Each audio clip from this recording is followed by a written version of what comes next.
288 படத்தை நடிச்சுக்கார்ல சார். அந்த படங்கள்ல பூரா காமிக்கிற இந்த ஸ்டைலை பூராமே ஒரே படத்தில் காமிச்சிருப்பார். பராசக்தியில் மௌனம் ஆக்ட் பண்ணுவார். இங்கிட்டு நிற்பார், ராஜாவை அங்கிட்டு நிற்பார், அவர் அங்கிட்டு நின்று மந்திரியாக நிற்பார். அப்புறம் நாடகம் ஆரம்பமாகட்டும் அப்படின்னோடனே அவரே ஆடுவார். அந்த கோபாலனோடு நான் ஆடுவேனே அப்படின்னு ஆடுவார், கன்னத்தில் கை வச்சுட்டு. அப்புறம் விசாரணை ஆரம்பிக்கிட்டுன்னு சொல்லுவார்.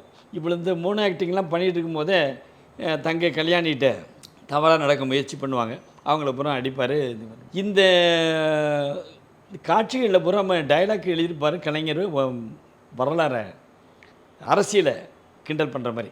ஒரு சாப்பாடு ரொம்ப பசிக்கிறதுக்காக ஒரு சாப்பாடு பொட்டலத்தை தூக்கிக்கிட்டு பண்டரிபாய் பாக்கெட்டில் அதை எடுத்துகிட்டு அவங்க வீட்டுக்கு பின்னாடியே வச்சுக்கிட்டு தான் காக்காக்கி சாப்பாடு போட்டு பாடுவார். கா கா கா ஆகாரம் உண்ண எல்லோரும் ஒன்றாக அன்போடு ஓடி வாங்க வாங்க கா கா. ஆனால் பண்டரிபாய் வந்து நீ வந்து பைத்தியம் நினச்சா பைத்தியம் இல்லையே அப்படின்னு அப்புறம் தான் சொல்லுவார். முத்து எடுக்க போய் கிளிஞ்சல் எடுத்துகிட்டு வந்த கதை தான் என் கதைன்னு சொல்லுவார்.